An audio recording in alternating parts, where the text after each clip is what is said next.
Seconds out here with none other than Sai Mitchell. Sai, we're here in Dubai. First of all, how are you? How's things? Yeah, I'm good, bro. I'm all good, chilling.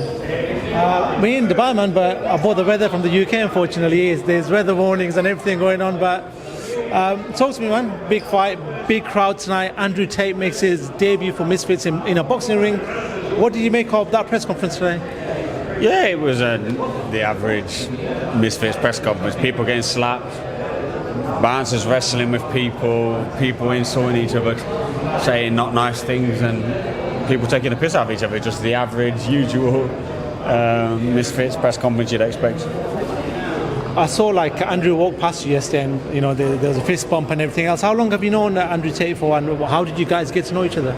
Yeah, I've known him for a good few years before they tried to pin all them lies on him. We've connected. We've been friends for a while. He's just a good guy, man. I like him. He's a good stand-up man. And yeah, we've been cool, man. We've been good. Have you shared, done any sparring with him? I know he's out here in Dubai, obviously lives out here and trains out here. Have you done anything with him? Can't confirm or deny. Can't confirm or deny. From what you've seen there, not whether you sparred him or not, but a lot of people are questioning whether he's going to make it as a boxer. Is he even a fight? Obviously, we know he's a kickboxer, but can you take that into a boxing ring? From what you've seen, do you feel like he's more than comfortable with this side of things? Yeah, look, within the genre he's in with Misfits, like he's one of the best already. You know what I mean? He's not even had a fight yet.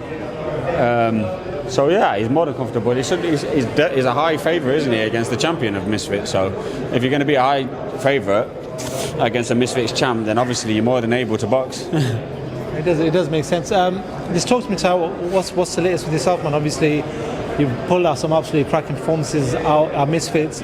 We know you as somebody who could easily be in the professional game, Misfits, or going Misfits Pro. What's the situation with you, man? Yeah, I've already fight. So my last fights was professional fights anyway. Yeah, I know. But now I know that they're going to separate the cards. They're going to have the Misfits Pro cards, and then they're going to do the normal influencer cards. So hopefully that goes well. And yeah, but I'm just trying to get the money fights. I don't care about belts. Wherever the money's at, that's where I'm at. Fair enough. Obviously, we see on Saturday night a massive fight in Miami, Anthony Joshua. Jake Paul actually just shows the power of an influencer now. Jake Paul doing the unthinkable. He was supposed to fight Tank, which was a big enough fight. Now it's Anthony Joshua, which is even bigger. What do you make of the landscape right now in regards to what Jake Paul's doing and how influencer boxing is coming into the game?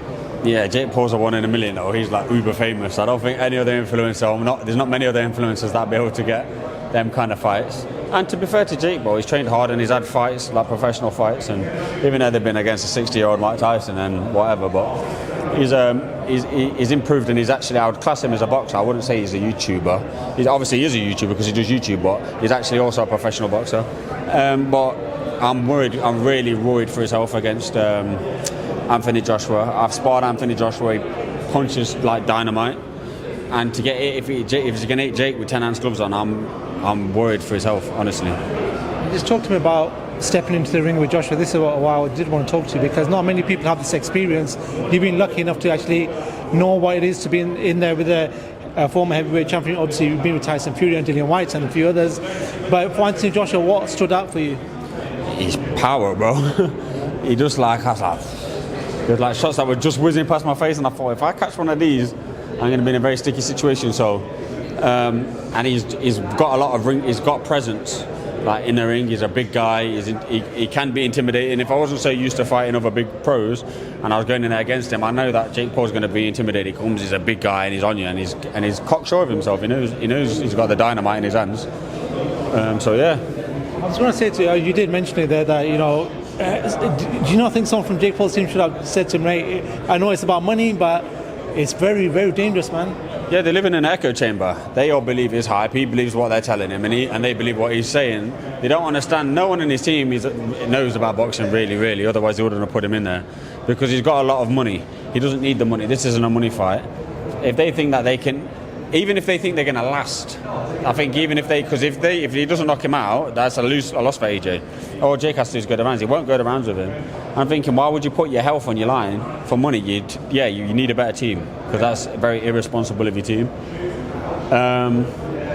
boxing is a dangerous sport, bro. I was going to say that. Look, we can all joke about it and say, this is going to happen, but mate, we've seen people get, forget their careers, but people have died in that ring. It's just a dangerous sport to even think about what could happen, right? Yeah, it's especially for somebody. I'd take the fight if I was in this situation because I'm broke. He's got 100 M's, hasn't he? So I would definitely. It's different. Obviously, he doesn't need it. I think that's the factor in it. He doesn't need the dough. But obviously, who am I to tell him what and what not to do? You know the risks. If you want to go in there and take the risks, go in there and take the risks. Do you know what I mean? If you want to prove yourself, because it might not be about money, it might be sheer about just proving a point to himself.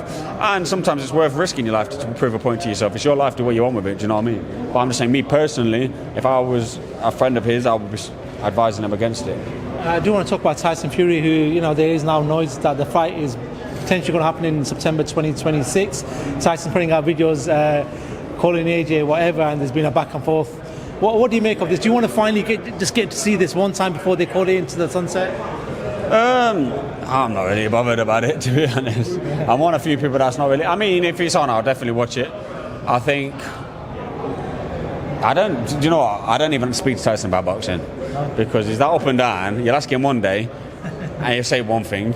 He's going to come back and take over the world again. Then he's ask him another day, boxing shit, I hate it and I'm not doing it anymore. Then he wants to I just don't even speak to him about boxing. I've not asked him about this fight. I know that everyone's talking about it, that he's meant to be getting made. He's not made until the ring. I've not spoken to him about it. I don't really have an opinion on it. It's kind of like it's been dragged out. I feel like it's been dragged out too long now, and it's like not got the same zhuzh as it used to have. Do you know what I mean? Just a final one for myself. The big fight in America actually been announced. Teofimo Lopez, Shakur Stevenson. I know you know a little bit about boxing. You're from a boxing family. Big fight in America, man. What do you make of that fight? Yeah, it's a good fight. I think Teofimo has really come back to form again recently as well. But Shakur Stevenson is distance control and his timing is immaculate. So it's a really good fight, man. I commend them both for taking it. They're both world champions, so. Do you know what I mean? Crack on, get it on, man. I look forward to the fight, man. It's a good fight. I'm a real big fan of Shakur Stevenson. Just a message, man, for people that are going to be waiting for you. Last time I was in Derby, man, I've got to say that atmosphere was wicked. Oh, yeah. Yeah, your people showed out to you. I'm sure they're going to be tuning in for an announcement. Misfits is moving and progressing and doing his thing. What can you say to the people, man? Hopefully I can get a big fight for you. I want to get the Ben Whittaker fight in. I'd like to get. I don't think it's going to happen, but I'd like to get the Ben Whittaker fight, Pride Park Derby. Derby fans are the best fans in the world, man. I'm so proud of where I'm from. I'm a Derby ram through and through. I'll never move out of Derby ever. I love it. It's my home. It's my favourite place in the world. I'm in Dubai. Dubai's a close second, but Derby's my favourite. Do you think that can even be made? Do you think that's even a possibility right now? It's possible, but will they take it? They put a lot of money into it, man. I'm not a mug. They know I'm too much of a risk. They probably prefer a few more donuts and dustbin men. But they've got to step him up, so I think I'm a good step up. I've beat people better than him, ranked higher than him, and ranked higher than anyone he's fought. I'm actually above him, technically. I should have the 14th, top 14 ranking. I'm a top 14 in the world. Obviously, it's a super middleweight. He's a light heavy, I go up. I'm naturally a light heavyweight anyway.